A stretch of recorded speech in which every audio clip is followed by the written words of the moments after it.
Oke, assalamualaikum warahmatullahi wabarakatuh. Kembali lagi bersama saya Diki Wahyudi dalam program wawancara eksklusif ya. Setiap edisi kami akan selalu menghadirkan informasi-informasi penting, unik dan menarik untuk Anda semua. Di malam hari ini saya kelihatan lebih segar lagi ya, ketemu dengan Putri Nyali atau Putri Mandalika 2023. Ada Ayu. Selamat malam Yu. Selamat malam Kak. Oke, di sebelahnya ada Putri Mandalika Pariwisata NTB. Ada Tata. Selamat malam. Malam. Assalamualaikum. Waalaikumsalam. Oke, bahagia sekali ya rasanya ini suasana yang cukup mendukung ya. Kita bisa diberikan kesempatan untuk berbagi informasi kepada penonton Diki Jurnalis. Oke, pertama tentu kita semua kemarin sudah merayakan pesta rakyat Bau Nyali namanya ya. Yang mungkin Ayu juga sudah nyemplung ke laut ya. itu sebuah legenda Putri Mandalika yang hampir setiap tahun dirayakan oleh masyarakat Pulau Lombok. Oke, saya pertama mau bertanya ke Ayu nih. Pasti banyak orang ingin tahu nih tentang Ayu kan. Iya. Terus begitu juga dengan Tata nantinya. Tata ini sebenarnya seperti apa sih? Sudah masih menjadi mahasiswa atau masih sekolah seperti apa? Itu ingin tahu sama penonton kita. Baik, pertama saya ke Ayu dulu. Yuk, boleh kita tahu dong. Ayu menceritakan kepada kita semua, Ayu ini sebenarnya siapa, latar belakangnya apa, statusnya seperti apa sekarang, masih menjadi apa misalnya. Itu mungkin masyarakat kita ya ingin tahu soal itu. Oke, boleh. Oke, sebelumnya selamat malam. Halo Semeton Lombok. Sebelumnya perkenalkan, nama saya Niluputu Ayu Haryani, biasa dipanggil Ayu. Saya mahasiswi Poltekkes Kemenkes Mataram, jurusan Kebidanan. Oke, kebidanan ya. Oke, siap. Oke, di sebelahnya ada Tata. Silakan Tata. Halo, assalamualaikum, selamat malam semuanya. Saya Regita Fazira. Saat ini saya sebagai mahasiswi Ilmu Komunikasi 2020. Terima kasih. Oke, ilmu komunikasi dan ada calon bidan ya. Oke, baik. Pertama saya ke Putri Mandalika. Bagaimana nih perasaannya setelah dinobatkan sebagai Putri Mandalika 2023? Pastinya seneng banget, bangga dan nggak nyangka sebenarnya sih Kak. Karena kan memang ikut beauty pageant ini pertama kali ya Ayu. Oh, pertama kali? Iya, pertama kali banget. Dan juga pertama kali. Iya. Ya?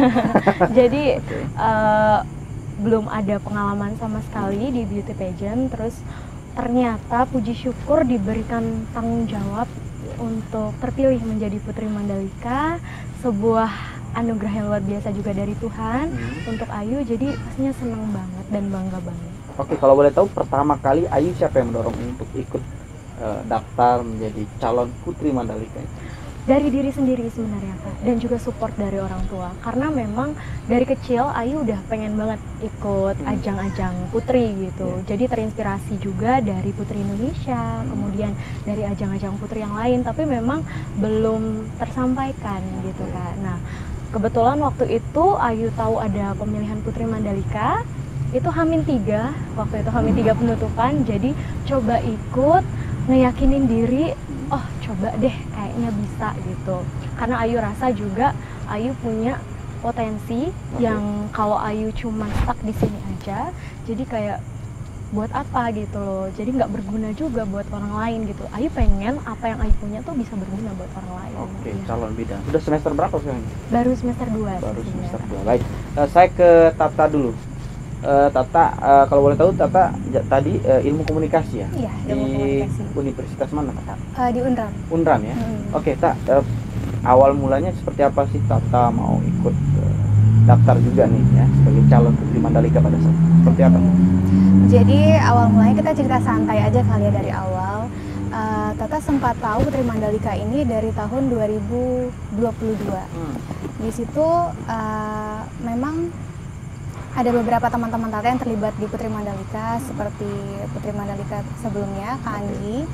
Jadi Tata sempat kayak, wow ini keren banget, dulu kepribadiannya nggak kayak gini, sekarang kayak benar-benar independen. Dan Tata tuh kayak terinspirasi dari Kak Anggi, itu yang pertama.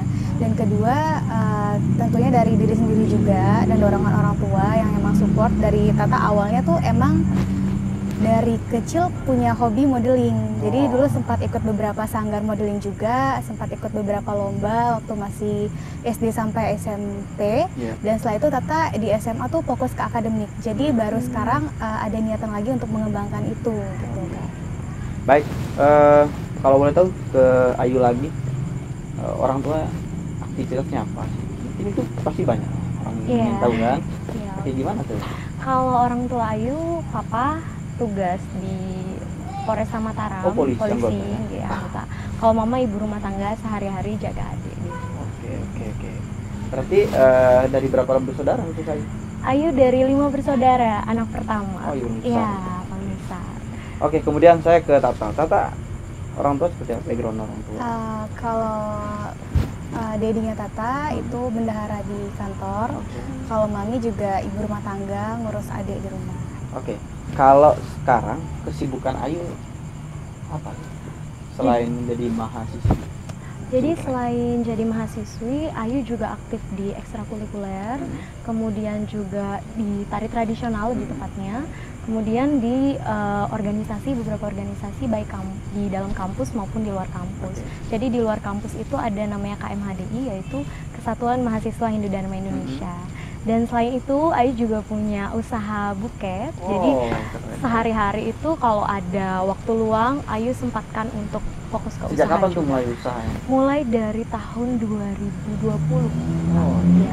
Udah- Tapi emang sempat vakum sebentar, cuman lanjut lagi sekarang. Oke. Udah berapa karyawan yuk? Oh enggak, ngerjain sendiri, Sendiri, pure oke. sendiri. Masih usaha kecil-kecilan. Siap. Mantap yuk. Oke, kemudian Tata, ini apa kesibukan Tata? Kalau Tata karena sebagai freelance influencer juga, sehari-hari itu biasanya ngerjain endorse atau photoshoot katalog, dan Tata juga sama seperti Ayu, backgroundnya sama-sama penari. Jadi kadang Tata juga sempat satu sanggar sama Iya. Ayu dulu. Oh, pernah ketemu? Iya, Iya. dulu tahun 2019. Saya pertemukan lagi di tempat ini. Iya, untuk kedua kalinya. 2019 kita sempat nari bareng waktu Iya. itu HUT NTB HUT ke NTB. 61.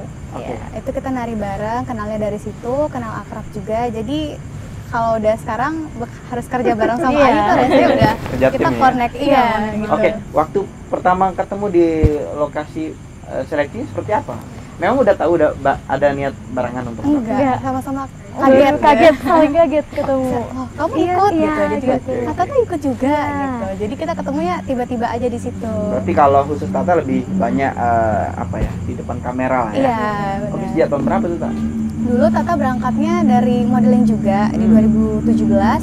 Tata emang sering hunting foto-foto dan makin kesini entah kenapa itu platform Instagram bisa dimanfaatkan gitu. Akhirnya Tata memanage itu dengan membuat konten-konten yang juga lifestyle tersendiri, dan ternyata lumayan banyak pengikut yang suka gitu. Dan Sekarang berapa terakhir pengikutnya?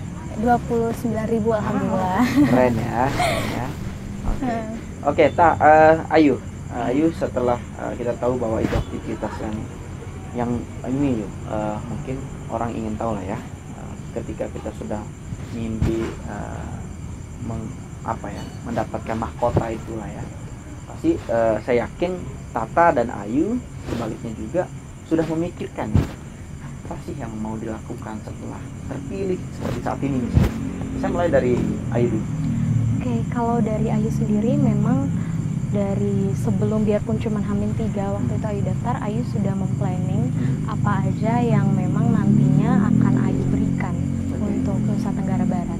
Jadi kan memang Putri Mandalika ini lebih fokus ke promosi pariwisata tentunya. Jadi Ayu pengen memberikan sebuah inovasi baru yang bakal dijadiin tren juga sama generasi-generasi muda yang nantinya akan lebih dikenal sama masyarakat juga. Bagaimana kita bisa lebih memperkenalkan seperti destinasi wisata yang belum diketahui sama masyarakat baik lokal maupun mancanegara yang ada di Nusa Tenggara Barat khususnya. Contohnya misalnya? Salah satunya ada juga yang Ayu tahu di Lingsar, itu ada di Lombok Barat ya Kak Iya, Tata ya, ada ada pengembangan pengembangan desa desa wisata. Kemudian ada juga yang Ayu tahu di Gunung Jaya. Gunung Jaya itu ada pusat perkemahan yang Ayu tahu bagus. Sekarang juga sedang proses lagi lumayan dikenal oleh masyarakat juga, dan Ayu pengen lebih mengembangkan lagi. Dan di Lombok Utara juga ada Kak Tata ya. Iya, jadi ada kebun kopi di sana. Jadi kita nih udah sama-sama saling sharing Iya, satu sama lain untuk sharing. destinasi wisata. Memang kita sudah mencari tahu destinasi wisata yang mungkin belum dikenal oleh masyarakat. Itu yang poin utamanya. Nah, kalau untuk Selain itu, Ayu juga ingin lebih memfokuskan kepada sumber daya manusia, Kak. Mungkin nantinya Ayu akan lebih fokus pada sosialisasi, penyuluhan. Itu juga ingin lebih memberikan kepada nantinya untuk masyarakat agar lebih peduli terhadap lingkungan, seperti bagaimana pemilahan sampah yang baik dan benar. Kemudian kepada generasi-generasi muda. Jadi Ayu pengen biar kenakalan remaja seperti pernikahan dini itu lebih berkurang, karena kan kita tahu ya di Lombok ini, apalagi salah satunya di Lombok Tengah kalau nggak salah, Ayu tahu itu cukup tinggi angka pernikahan dininya. Ayu ingin memberikan edukasi kepada adik-adik juga. Selain itu juga Ayu ingin melaksanakan bakti sosial seperti ke masyarakat yang mungkin mengalami disabilitas seperti itu, yang memiliki kekurangan juga. Dan kebetulan dengan kreativitas yang Ayu miliki, Ayu ingin membuat program yang namanya Putri Mandalika Mengajar. Jadi Ayu ingin memberikan kreativitas Ayu kepada adik-adik. Selain itu juga Ayu ingin mengembangkan Putri Mandalika ini. Jadi seperti yang diketahui, jadi Putri Mandalika ini banyak masyarakat yang bertanya gitu sama Ayu, daftarnya di mana sih gitu. Jadi cuma hanya di sosial media. Ayu pengen terjun langsung ke adik-adik yang ada di sekolah-sekolah untuk memperkenalkan Putri Mandalika. Jadi nantinya akan melahirkan generasi yang lebih baik lagi. Oke, selanjutnya untuk Tata gimana nih ke depan setelah menjadi Putri Mandalika Pariwisata NTB? Apa yang akan dilakukan oleh Tata? Oke, baik, karena Tata di sini menyandang gelar sebagai Putri Mandalika Pariwisata NTB 2023, dan tentunya karena Mandalika ini juga Putri Mandalika ini khususnya lebih menggencarkan promosi pariwisata yang ada di NTB, khususnya di Lombok Tengah juga. Kemarin Tata sempat juga bersama Ayu dan winner yang lain sudah menyusun beberapa program kerja yang dimana Tata sangat ingin mengembangkan desa wisata, karena Tata sempat survei ke Lombok Barat. Di sana tuh ada banyak banget desa wisata yang potensinya luar biasa tapi belum banyak yang tahu gitu. Jadi Tata sempat ke desa Lembah Sempaga, desa Pakuan di Sesaut, dan juga ada Taman Raya Nuraksa. Tata sempat menjelajah ke sana kemarin, dan ternyata mereka tuh punya destinasi-destinasi yang lumayan indah dan bagus juga, cuman belum ke explore gitu. Di sana juga ada camping groundnya, terus juga ada taman buahnya, yang dimana itu juga bisa jadi salah satu pariwisata edukasi gitu, yang mungkin bisa jadi untuk touring anak-anak sekolah gitu, karena di sana juga tempatnya aman, nyaman, dan bersih gitu, Kak. Jadi Tata lebih pengen mengembangkan pariwisata yang belum terekspor sama sekali. Oke. Berikutnya pertanyaan saya, setelah Tata menyandang status menjadi Putri Mandalika Pariwisata NTB, apa sih yang muncul tiba-tiba atau spontan di benaknya Tata? Taruhlah waktu di panggung pengumuman itu, apa yang tiba-tiba muncul? Kan ini tanggung jawabnya besar, bukan hanya hari itu, bukannya pada event baunya saya, tapi ini kan tanggung jawab kurang lebih 1 tahun ke depan. Demikian juga Ayu. Nah itu gimana perasaannya? Mungkin bisa dibagi pada kita.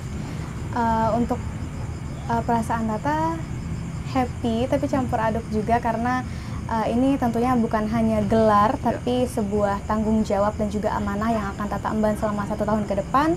Dan di sana Tata berpikir bahwa mempromosikan itu membutuhkan suatu media, dan di sini alhamdulillahnya Tata sudah memiliki power, yaitu sosial media Tata sendiri, yang dimana Tata juga memiliki platform Instagram dan TikTok yang lumayan jangkauannya tuh luas, jadi bisa Tata gunakan untuk mempromosikan pariwisata yang ada di NTB. Jadi Tata pas malam itu langsung, saya harus memanfaatkan media sosial saya dengan maksimal nih gitu. Setelah sekarang Tata masih di Tata menyampaikan bahwa Tata ini seorang Putri Mandalika Pariwisata NTB di media sosial, sudah disampaikan nggak itu? Sudah. Terus responnya gimana? Alhamdulillah respon pengikut Tata tuh positif semua. Jadi kayak, selamat ya Kak Tata, semoga amanah selama 1 tahun ke depan, semoga prokernya berjalan dengan lancar gitu. Tapi memang Tata belum menyuarakan proker apa saja yang akan Tata lakukan selama 1 tahun ke depan. Itu kita masih keep karena kita masih ada butuh beberapa kali evaluasi lagi sehingga menghasilkan program kerja yang memang sudah mantap untuk dijalankan, itu belum. Jadi masih tersimpan dulu, dan insya Allah pasti Tata akan membutuhkan banyak bantuan dari teman-teman yang ada di sosial media untuk men-share dan juga membantu mensukseskan program kerja yang akan kita jalankan selama 1 tahun ke depan. Oke, kalau Ayu ini kan lebih berat lagi nih Yu ya, punya mahkota tertinggi lah di event kemarin atau Putri Mandalika. Ini sebenarnya sosok Putri Mandalika 2023. Nah, mungkin yang respon keluarga Ayu. Kan saya yakin pasti akan ada respon, kemudian komentar-komentar orang baik positif dan negatif. Itu ada nggak Ayu? Kalau respon dari keluarga dulu ya Kak ya. Kalau dari keluarga, mama papa Astengkara kebetulan kemarin nonton langsung. Dan memang Ayu itu dikenal dari dulu nggak ada sama sekali terjun ke Ayu, gimana sih respon keluarga, orang tua dan mungkin teman-teman di sekitar Ayu soal kota ya, gelar ini yang diperoleh sama Ayu? Ya, kalau dari respon orang tua ya Kak ya, pastinya orang tua Ayu sebenarnya kaget karena apa? Ayu tuh bener-bener nggak ada background di beauty pageant atau modeling gitu. Jadi memang Ayu sebelumnya pernahnya ikut paskibraka. Ya, jadi mungkin bisa dibilang agak sedikit jauh ya dari modeling gitu. Jadi waktu itu Ayu sempat ngomong di awal mau daftar gitu. Kebetulan papa mama waktu itu habis kecelakaan juga. Jadi baru selesai operasi, mama juga. Jadinya Ayu bilang kan, sempat memang mama bilang, kakak yakin karena Ayu mau daftar itu ke Lombok Tengah Ayu nggak tahu jalan Kak. Oh, jalan keluar ya? Iya, jalan kalau ke Lombok Tengah pernah Kak, tapi memang biasanya naik mobil atau dibonceng. Itu kan Ayu waktu itu harus naik motor dan nggak tahu jalan, jadi mama khawatir gitu. Cuman Ayu bilang nggak apa-apa, emang kenapa? Ayu kan mau coba gitu, Ayu pengen gitu kan. Jadi ya Ayu coba, kemudian tidak nyasar ya? Nanya sepanjang jalan Kak. Iya, jadi tapi puji syukur masyarakat di Lombok ini Kak antusiasnya luar biasa, maksudnya responnya kepada Ayu tuh positif gitu. Jadi sepanjang jalan Ayu bertanya itu mereka mau. Kalau dihitung berapa kali bertanya? 3 kali loh. Iya, itu sepanjang jalan dari Kediri. Oh, dari Kediri. Iya, dari Kediri jalan terus, permisi Pak, mohon maaf Niki, apa benar ya jalan ke sini? Oh enggak deh, lurus nanti belok sini. Padahal kadang juga agak-agak bingung juga kan karena banyak belok. Tapi coba aja deh. Oh nggih Pak, terima kasih. Ada Google Maps Kak. Cuman kan kadang Google Maps itu suka salah. Apalagi bingung, ya? Iya, Ayu baru takutnya salah jalan gitu.